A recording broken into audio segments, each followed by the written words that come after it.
87% of realtors get into the business and get out of the business in 2 years. That doesn't exist in our world. We have massive visions around growing our businesses, and we are always looking to add talent to our world. We do everything in our power to ensure the people we surround ourselves with defy the odds, get into production, and build massive lives for themselves. If you are a realtor looking to get into the business, we have a blueprint for success. With locations all across Canada, reach out to us. Let's talk about partnership and opportunities. We are looking forward to it.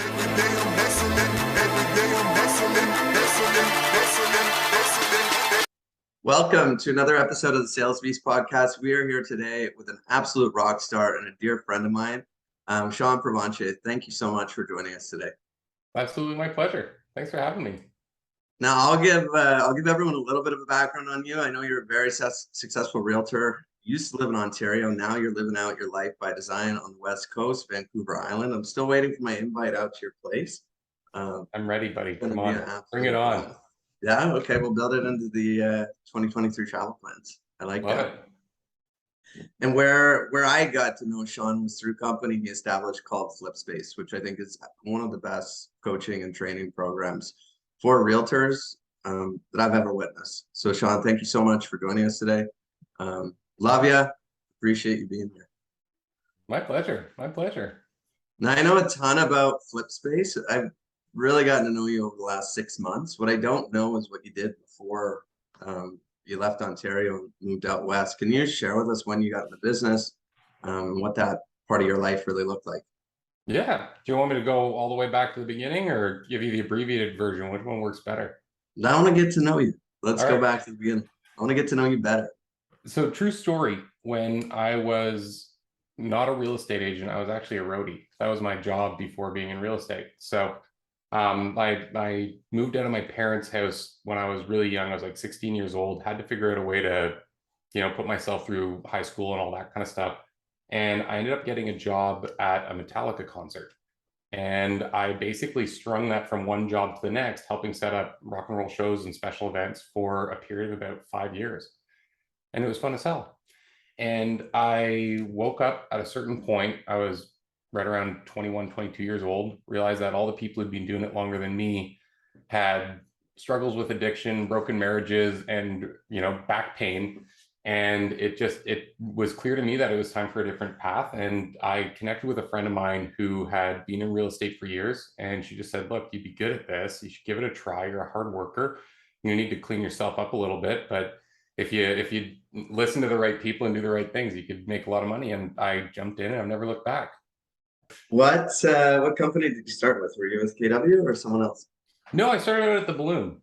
I was at Remax. Honestly, there's nothing wrong with that office. I had great brokers. They had great staff. It was a beautiful office and a great location. And I was really fortunate. I started out working with my brother. So the two of us teamed up and we worked together from day one. And we were really fortunate that there were some really high producers in that office. So we didn't know what else to do than open houses for about a 5-year period. And despite ourselves, we actually did pretty well. So I was at Remax for about 5 years, and our system was really simple. We would host open houses every single weekend. We would do a ton of follow-up calls and just remain in touch with people. We tried engaging our database, and we did okay with our sphere of influence, but I was 22 years old. And when I first got in, it was 2008 too. So the people I knew didn't have money, and they didn't really, they were a couple of years out from that, I guess I would say. So I was lucky that I got into a slower market in a time when I had to go find people. I had to learn how to find people who needed to move. So started out doing open houses. I was there for 5 years, but the final 3 years of that, I hit the same ceiling. So it was me and my brother, and we were doing about 300,000 every year between the two of us, which was great for a 20-something-year-old. But I also felt like I was capable of more. I wanted to do more. I saw these people building teams. I didn't really understand how to do it.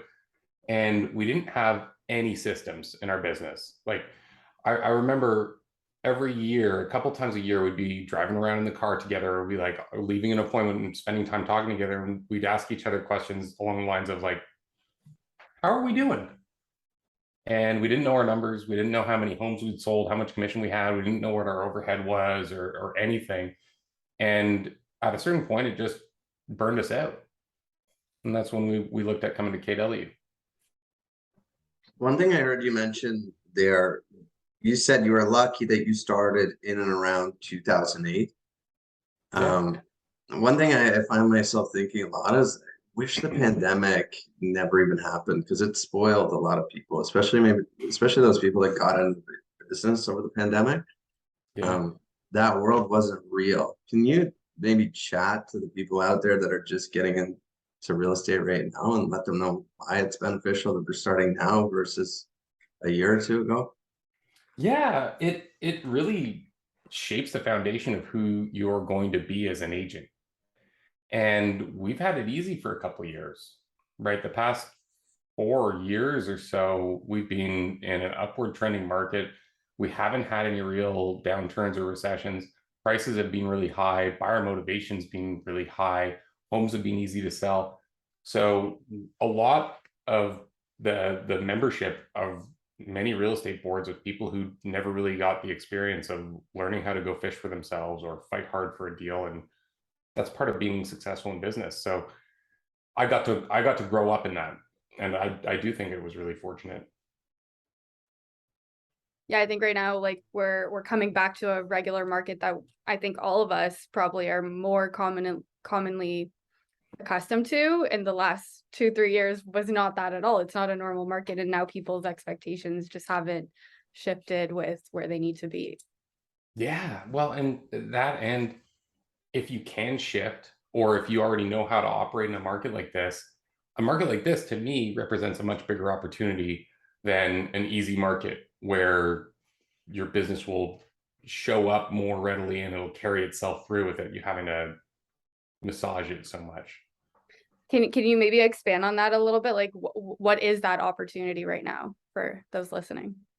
Well, that's first off to stand apart, right? Like if you think about what most real estate agents um, are doing to serve their clients, they're not bringing as much to the table as they will need to in the next couple of years. Because I don't know that this is going to be short-lived either. It's probably going to be challenging for a little while.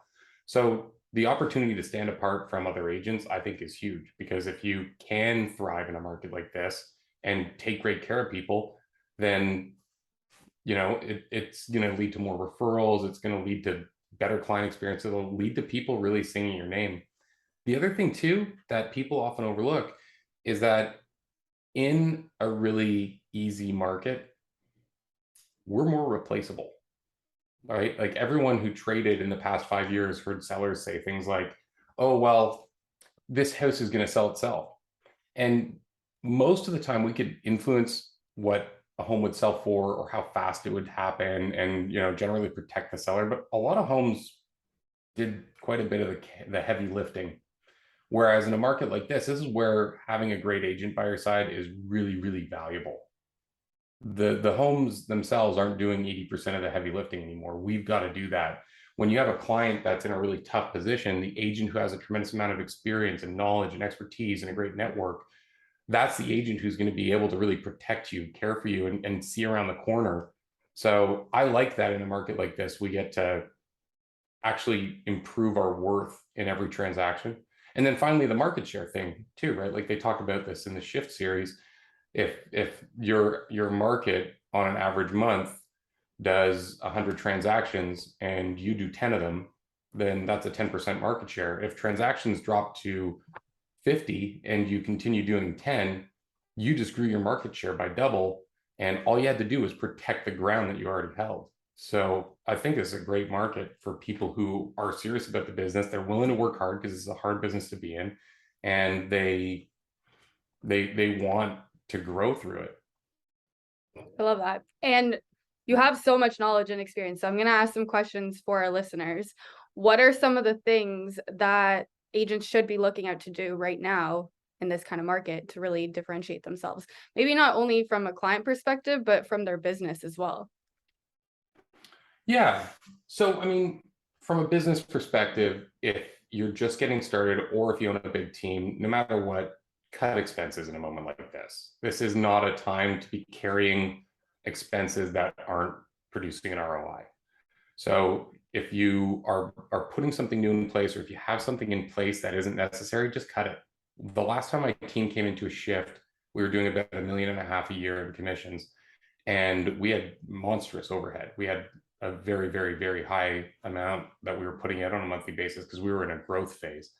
And we came straight at it. We cut expenses every single month for about a 6-month period.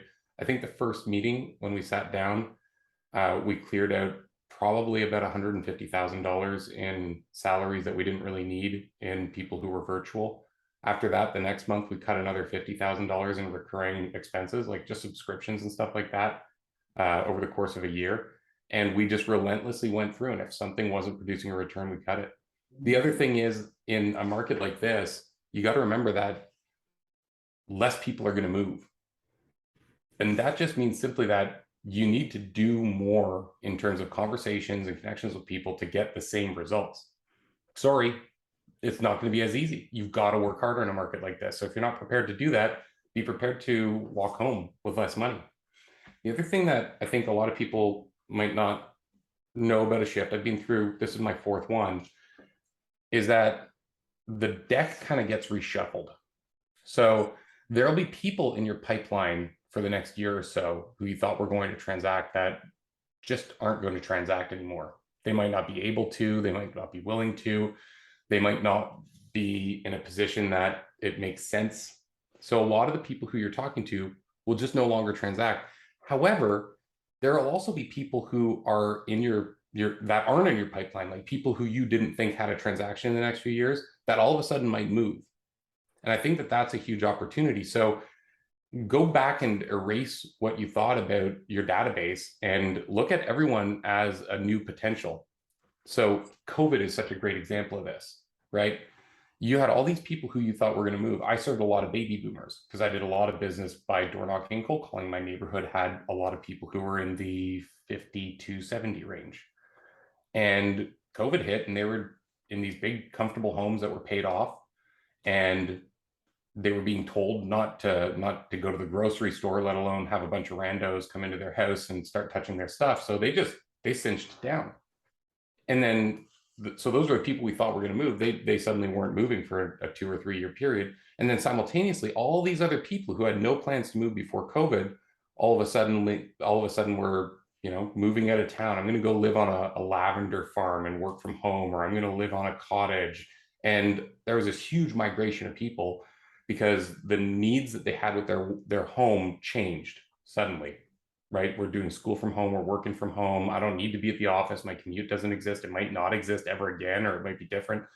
So there was this unpredictable thing. So if you're looking at your business right now, I think particularly with buyers, there's a lot of opportunities. People who might have struggled over the past few years to put together an offer because they needed to have a condition. You think about buyers that were only putting a minimal down payment down, like a 5% down payment.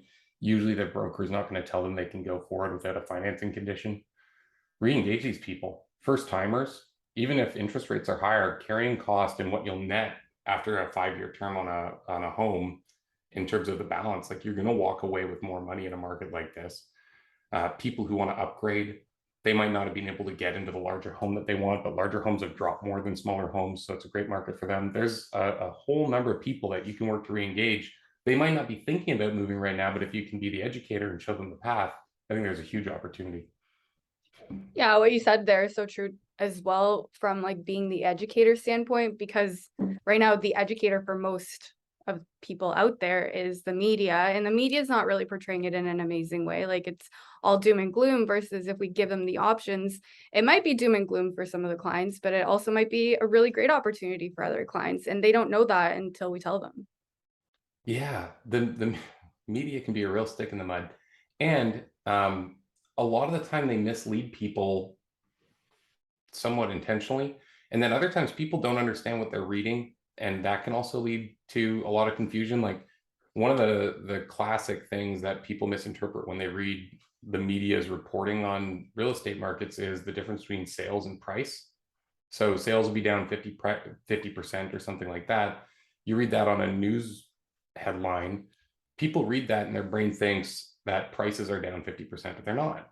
A lot of markets were still up if you look back a year. So you missed a bit of the blip, but it's really not that bad a situation unless you just bought last year and you have to sell this year. You're doing great. Don't forget that. Yeah. Yeah. I wanted to go back for a second, unless Mike had a question, but I want to go back for a second because you were talking about when you first started with your brother and you guys came to a realization that you had no systems. Is there a specific circumstance that caused you guys to start implementing systems? And if not, like, how did you do it and what systems did you end up implementing? I know that was a loaded question. No, I love it. So I'm a huge KW fan. I'm sorry, I bleed red. I've been with the company for 10 years, totally changed my business. And that was the big catalyst for us. We were at that other company and it was great. There was nothing wrong there, but I wasn't getting leadership. And what I really needed was for someone to just kind of show me what to do.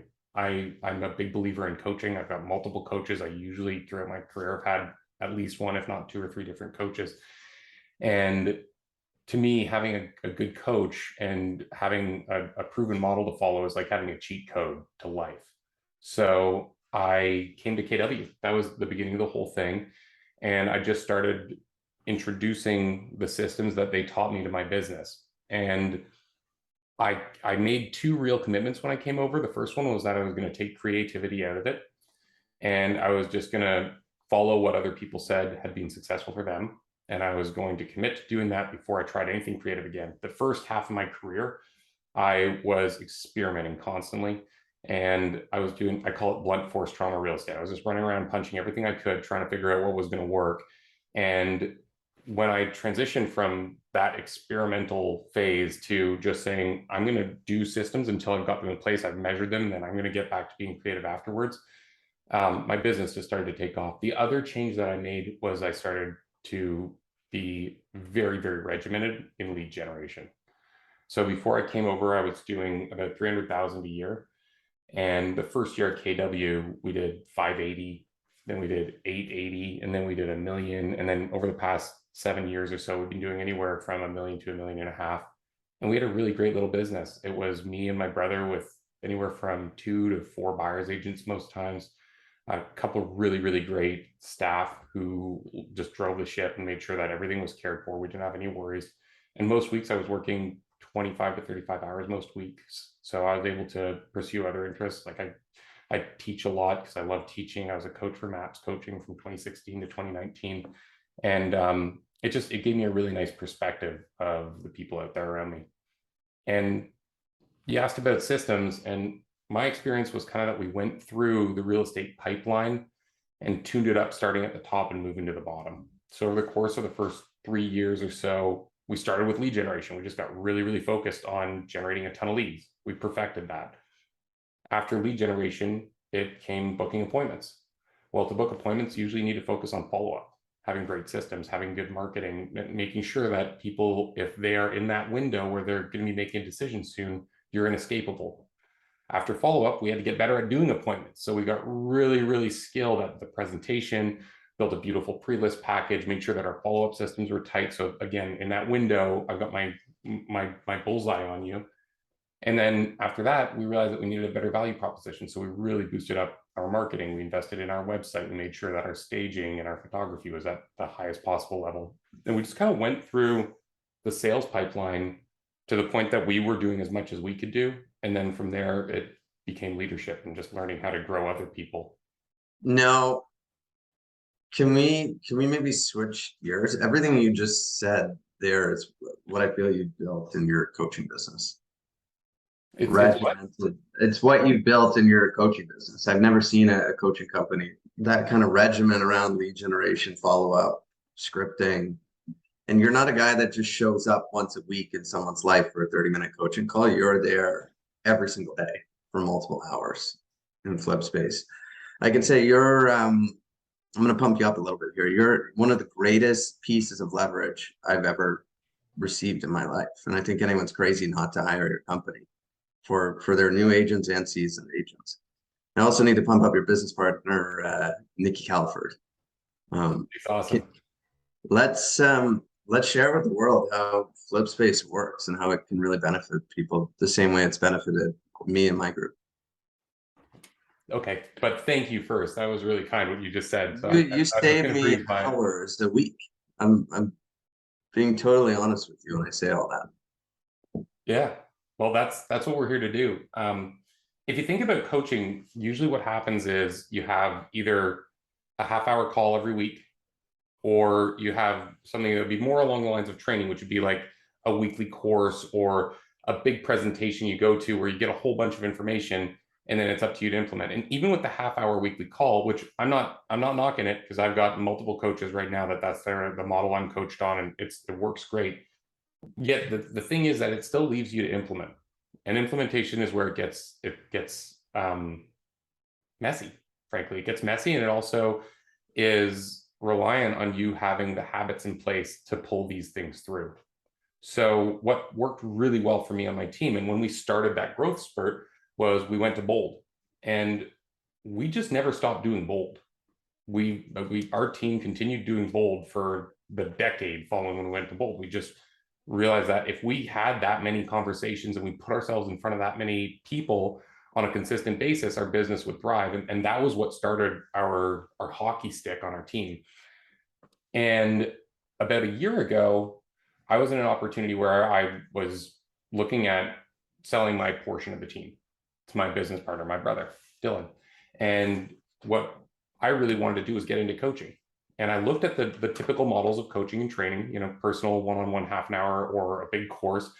And I felt like there was a middle piece that was missing, where people could get the same kind of environment and habits and daily opportunities to get feedback and help that I built on my team. And frankly, if you look at most of the big teams in real estate, most of them follow that model. I've been a member of Gary Keller's top agent group for the past 7-8 years, and I'd probably say 80% of the teams have that daily huddle where they get together, they power people up, they share goals, and then they've got a lead generation block. It's documented in books like Fanatical Prospecting or the MREA that if you have 2 jobs in your business, work on your business and work in your business, on your business is going to be lead generation, lead follow-up, and scripting and role playing and practicing conversations and stuff like that. And then working in your business is all the other stuff, the attending appointments, negotiating contracts, looking over numbers, filing deals, all that stuff. If you do the most important part first, which is working on your business, generating the leads, building your deck and building your skills, if you do that first, you're always going to be the most high energy. There's going to be the least chance of people or things getting in your way or distracting you, and it'll yield better results. You'll be more focused. You'll be more consistent. I worked on my team like a charm. Most big teams have it. And what we said was, why couldn't we take that kind of schedule and build it out as an online resource for market centers and teams? And that's at the base of it, that's what we've done with FlipSpace. We're live 5 days a week. We help people get powered up. We do a half-hour session from 9 till 9:30. It's on Zoom, so we've got people from all over Canada and the world who jump in and support each other. And then we share goals, and we've got a 2.5-hour window after we share our goals where people are making their calls, they're knocking on doors, they're doing their follow-ups, whatever it is that is going to be working on their business for that day. And then we check back in at noon. People have an opportunity to report out, share wins, and we have a different training session every day. We host success masterminds. I've got courses I teach. I have people who come in and act as guest speakers. And that just runs 52 weeks a year. We're here every day because we want to help you grow your business every day. And then what we've done on top of that is we've layered courses and groups. So we thought it was going to be mostly for new agents when we first launched. But what we found is that a lot of people who are $200,000, $300,000, $500,000 producers also need to be consistent and set their habits and maintain their schedule. So we've got a lot of people who are in that range. And what we've done for them is we host masterminds on, lead generation pillars and administrative systems. We have an administrative mastermind, so our talented admins can come in and share ideas with each other and support each other. I've got a leadership mastermind where we get a small group of people who are building teams together. We talk about agent accountability, business best practices, profit and loss, and we go really deep. And then Nikki, who you mentioned, is our launch coach. She's got an unbelievably detailed 12-week program that she puts people through. And it's tough. Like they go through this program and they've got 2 or 3 hours of assignments every single day. They're in a class every single week being held accountable. But she's got an incredible track record where people who graduated from coaching with her over the past few years have averaged close to $300,000 their first year in real estate, which is ridiculous. That's insane. Mm-hmm. But we know if you show up and you do it, it's going to work. And what we want to do is give them an environment where it's like putting the guards up on a bowling alley. We're here every single day to help you keep on track. So when the implementation gets messy, you're not stuck. Yeah. It's like I see through working with Nikki for quite a while now, my best people are more often than not my newest people that have been here for the least amount of time that have gone through her program and gotten her training. Realtors are very much, they're like children when they start. Like my 3-year-old today is a lot easier to deal with than he was when he was 3 months old. So you guys have given me the opportunity to leverage out my 3-month-olds, and you send them back to me when they're 3. It's awesome because they're absolute beasts when you hand them back. It's not to say I'm not involved at all, but a lot of the heavy lifting is taken off my plate, and you guys do it for me. Well, it comes down as well to the rainmaker of a team, like their dollar per hour, right? And I see a lot of teams, they hit this messy middle part right around $1 million in annual commission, where the rainmaker will do really good. He'll get it to 700,000 or 800,000 and he's in pain. Maybe he has an administrator, maybe he doesn't, or she doesn't. And that person is having amazing success, but they are like just chaos. Then maybe they get a great salary or two and they bring a few people in who really start helping them clean up the back end. And they say, okay, well, it's time to grow, but I don't want to do more than 800,000 alone. So I'm going to go hire. And usually what this person would do is hire 3 buyer's agents. That's usually the first move. They're like, I've got these 3 people. They were standing nearby when I decided to hire someone. So I know they're a great fit and I'm going to plug them into my team. And I'm going to see how it goes. And then you look at what this person has taken onto themselves. They need to stay in production because they just signed up a bunch of salaries. Usually they also sign up for a bunch of web leads or something like that. Like they take on all these new expenses. They're trying to learn leadership, which they have to learn if they're going to be successful because no one can build your ops team for you. You need that. So they're trying to learn how to lead the administrative side and figure out the systems and answer questions and plug everything together. And simultaneously, they think that they'll be a great sales coach and trainer because they're a great realtor, but it's not the same thing. It's a totally new muscle to grow. So they're trying to figure out how to hold people accountable, what their weekly rhythm is going to look like. They might spend way too much time or way too little time on those new agents, and they take their foot off the gas on production right when they need it the most. So we really think that if we can just take those agents and get 90-something% of their coaching and accountability and training out of the way of the team leader, then that team leader can do what they're great at, which is go out and continue selling homes, continue growing the team by that, and maintain just those impactful one-on-ones, the little bite-sized leadership moments that the team really needs, and they'll develop more readily that way. So yeah, we think it's a great solution for people. I personally have witnessed it in a lot of people around me as well. Like I'm a huge advocate for what you're doing, lots of amazing training programs. And before we move on, where can people reach you if they want to find out more? Oh, that'd be awesome. Yeah, absolutely. Best thing to do is send me an email, Sean, SEAN, @goflipspace.com. Cool. We'll put it in the description box down below as well. Perfect. So, I mean, on the note of coaching, and we've had a couple coaches on our calls, and I always like to ask them the question, like, why coaching? Why is coaching important, first of all? And why are you a coach? And why do you believe everybody should be in coaching? Okay, awesome. So why should everyone be in coaching? I'll start there because it absolutely was the thing that started to change me and my business. This is a tricky business. Like, it's weird. You're trying to figure a whole bunch of stuff out. Getting started in real estate is like jumping off a cliff and starting to assemble your airplane, right? Like it's messy. There's so many things that need to plug together. And so having someone who's been there that can guide you through it is such a fantastic investment. What we wanted to do in FlipSpace was open it up to agents who are brand new. If you hire a good sales coach, they're usually $500 an hour or more. And being that they cost that much, it's inaccessible to new agents for one-on-one. But what we've done is, because we've got a huge group, like we're coming around our first year and we've got about 240 people in our current membership. And because we do 90-something% of everything we do in groups, we're able to give all of those people access to really, really high caliber coaches without them having to spend $1,000 a month. So I really believe in that. And I really believe in coaching. It's been a huge part of my life. I'll probably spend 40-50 grand at least this year on coaching. And I was in real estate sales for 15 years and I love it. I absolutely love this industry. I think it's fascinating.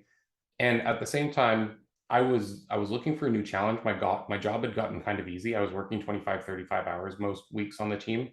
And I'm the guy that wants to try hard stuff and break it. So I was always wriggling around trying to find new things to challenge my team to do, but my team was really comfortable just doing what they were doing. My business partner had kids and stuff like that. So we weren't really pulling in the same direction. That's why we started to look at having him take over the team.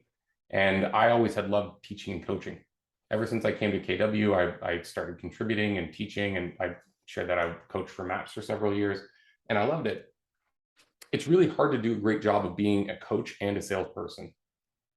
Financially, it doesn't make sense if you've only got a couple coaching clients, because it pulls you away from those $20,000 or $30,000 commission checks that you might have an appointment to pitch, right?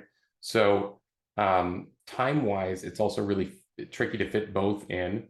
And previously when I coached, I was trying to run my team. I had a new baby and I was coaching half a dozen people or a dozen people with MAPS. And I wasn't feeling like I was delivering at a high enough level, and I always wanted to go back to it. So for me, I was really attracted to coaching because I knew I had a good history of it. I knew I was good at it. And also it represented a new challenge.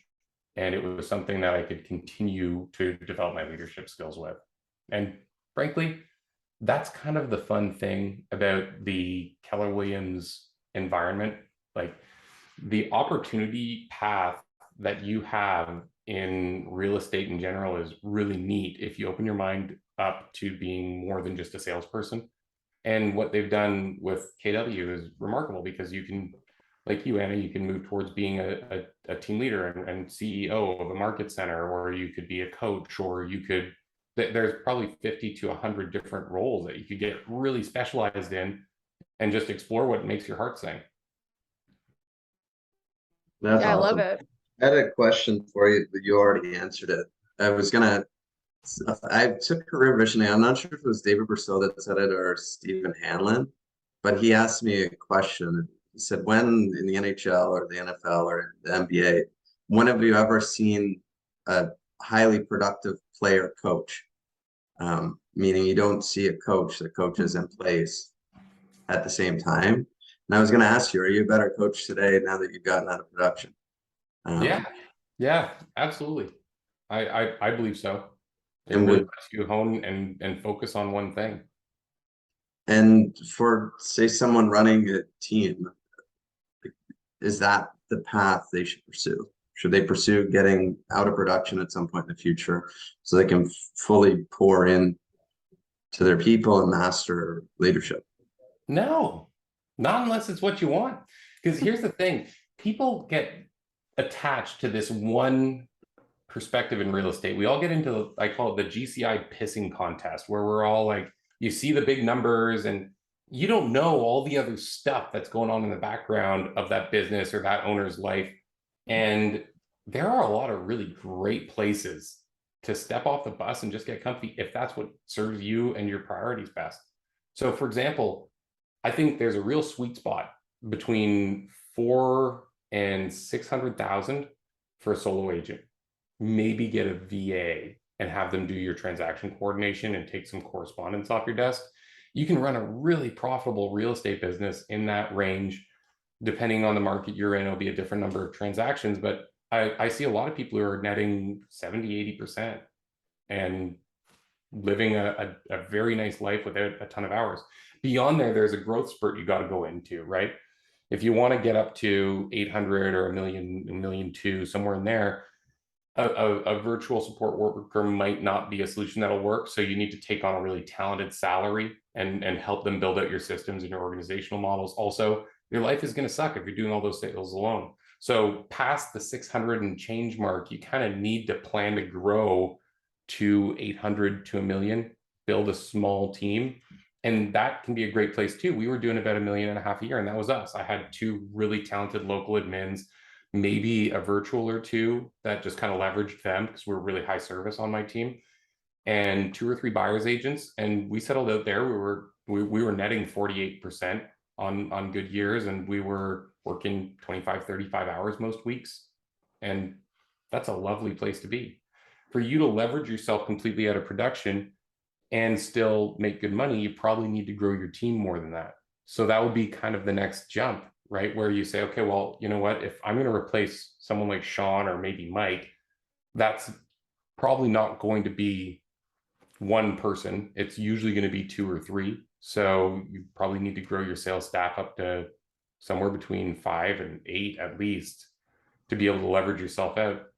And frankly, go beyond that, because even with 6 or 7 people, if a couple of them happen to transition off your team simultaneously, like that can really push you back in. So I don't think everyone has to do one career path. It depends what you want. My brother loves running our team, and he's just happy as anything maintaining the team and, you know, focusing on his hourly rate.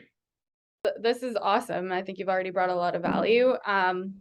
I mean, let me ask you a question based off your profile that we got. So you mentioned Sean has been passionate in his pursuit of self-mastery. So self-mastery, what is that first and foremost? And what does that mean for you?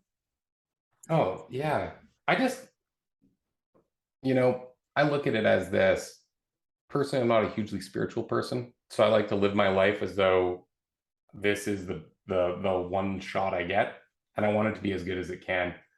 And most of the best things I've done and experiences I've had have been hard to do, not easy.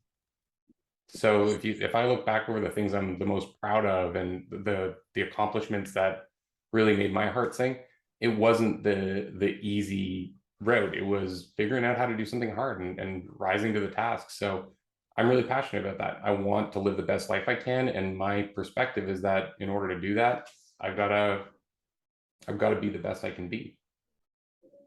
I really like that perspective, that this is the one shot I get, maybe at your whole life.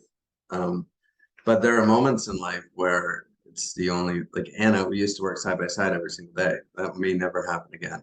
So enjoy it while it lasts. Yeah. You, Sean, may never, you love selling real estate at one point, you may never sell another house in your life. I've committed to. I hung up my guns. I won't say no to commercial. Yeah. I'm fascinated with commercial transactions, and I absolutely love that side of business. Didn't dabble in it too much, so I love that. But yeah, absolutely. Like I came from a corporate background, and I at the time hated every single moment of it. And now when I look back, I wish I appreciated it more, because I'm never going to get to go back and do that again. I really like that message you just shared. We talked a lot about you today, and obviously you're big into coaching. You mentioned you're going to spend a significant sum on coaching this year. Would you mind sharing with everyone who you coach with and how they impacted you? Yeah, absolutely. Coaching and training. So I attend a lot of training events. I'm a big supporter in those because bang for your buck, you get so much information. It's crazy. So I don't miss much of the KW stuff. I'll be traveling down there. I'm going to a Tony Robbins event next month. We'll see you there, buddy. And I'll be there too. Both buddies. Yeah, there you go. I've got a MAPS coach. So the type of coaching that I provide, if you were to categorize it, it's productivity coaching or pro coaching. It's designed to plug into teams and market centers. And I've got a coach who helps me shape the product itself. And she specializes in coaching productivity coaches. She's fabulous. Her name's Krista Staub, and she is with MAPS. And then I also coach with Reed Moore. Reed was a guest speaker at an event that you came to and actually spoke at down in Texas. and he is really, really skilled when it comes to leadership. He's like a leadership guru, and I'm in a position where I'm bringing a lot of people into the organization, and I need to keep a really clear eye on the comp models I offer, how people can earn in and help grow pillars. We're in the process of segmenting out our business right now. So I coach market centers. I'm building team coaching products. We're interested in launching an investment coaching division that would do all the same stuff that we do, but operate as like a side, well, a segment. It's exactly what they did with KW. They took the business and they said, okay, well, we can create all these pillars. So I'm doing that with my business, and he's being really helpful with that as well. And I like to think too that not just coaches can be people who help and guide you. So I've got business partners who are part of the organization, and they've been a huge factor in contributing and being a second set of eyes on leadership. And then that I'm really fortunate to have a network of people around me who support me as well. So like Canada's regional leadership within KW has been hugely supportive. I've got a huge roster of successful friends and colleagues that I'm able to reach out to, people like you, Mike. Just having more and more perspective makes a huge difference. That's awesome. You have any other questions, Anna? I mean, there was one other thing that I wanted to touch on, which I think we really haven't had many guests really talk about, like their philanthropy and the different things that they do aside from business. So do you want to share a little bit about what you've done in your past and how you continue to not only build an amazing business, have an amazing life, but then do great for others? Oh, thank you, Anna. Yeah, absolutely. It was a significant pillar in our business with Path Real Estate, our sales team. And we were involved a lot locally. So we did a lot for the food bank, local shelters. There was a number of kids whose homes burnt down in Toronto, the area that we served, about 7 years ago, I want to say. So we did school backpacks. So every year we'd have something that we did locally, and we'd just really plug in and get involved. One of my operations leader, Ashley Lockyer, she was hugely involved in the shelter system before she came to work for us. She was a youth counselor and stuff like that. So hats off to her. She really led the charge and was a huge part of that. And one of the things that just always drove me and my brother nuts was clean water. The fact that there are so many people on earth who don't have access to clean water, and something like 1 in 5 child deaths take place just because there was no water available that was clean for the kid to drink. And it unfortunately claims a huge number of people every single year. So we over the course of the years built several wells in Africa as well. And that was something that we always like to tie into our business. We did a huge referral competition once. We called it Mayfurl Madness. So every time we got a referral during the month of May, we donated $100 to charity. And we were able to actually build a well just from that, because we raised $10,000. And it's something that I'm passionate about. I'm in a new location now, so I'm excited as my kids get into school. I really want to volunteer there and support that and see what I can do to make their experience and the rest of the community better. And I just think it's something all of us should do. The one thing that I think a lot of agents neglect with charity and help is that it gives you something bigger to grow for. You might be able to get to a point where you're comfortable and you're just caring for yourself. And if you challenge yourself to donate a certain amount or help other people, it can be something that pushes you to keep growing, as opposed to just getting complacent and saying, well, I've got enough for me, so I'm just going to stay right here. I think a lot of people need to wake up to that. And I'll say one last thing too. You don't need to donate money if you don't have it. You can donate your time, which is often harder for them to get. So we donated a lot of time through my team at the local food bank, because they had a great leadership team. They were growing really quickly, and food's heavy. It's a lot of work moving around pallets of food. And we moved thousands and thousands of cans and sacks of flour, and just, help them keep themselves organized. So, yeah. Thank you for sharing. I just want to hear more about it. I think it's such an important piece. And I mean, at KW, we do a lot of that as well, but people tend to forget about it. You get caught up in your business. And I agree with you. I think it's something that can really help you grow and have a bigger why rather than just your own. Yeah, absolutely. So Sean, if you've listened to our episodes, no pressure. I got a special one here. I want to change this up. Go for it, Mike. Take it over. It's the first time we've ever changed it up. So we asked everyone on the podcast, who do you know that we should know that we can have on the podcast? And can you get Reed Moore on? Oh yeah, I'm sure I could. Thomas? Yeah, absolutely. I'll send you an email later today. He's awesome. I'm sure he'd love to. There we go. We've actually talked about him. We've talked about him a couple times since that event. So this is good. We actually requested a guest, but if you have anybody else that we should know, let us know. Yeah, absolutely. We've got a guy in our program who is just an absolute rock star, David Rubel. And he did, in our program, he did $100,000 his first 90 days in real estate. He's on track to close $500,000 his first year. And the guy's an animal. It's nuts. Like every time we host a contest, he wins just through sheer, like, he will not give up. He's so competitive. He works so hard. He's really bright. He's putting a bunch of systems into his business, and he would be a great person to speak to. I think that you guys should absolutely invite him out. I think he's actually on our upcoming guest list. He's probably around episode 60 that will be released later this year. Oh, there you go. That's awesome. Great. Yeah, so we've got 2 guests from you. Appreciate it. There you go. Yeah.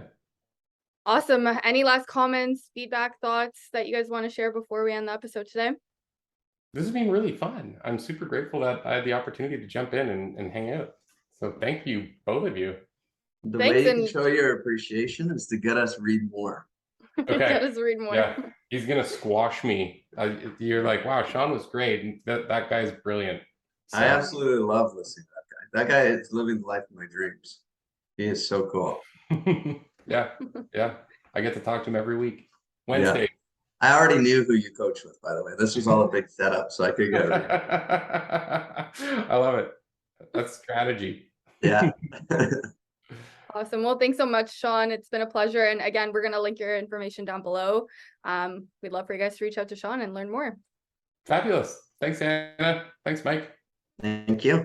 Every day I'm hustling. Every day I'm hustling. Every day I'm hustling. Every day I'm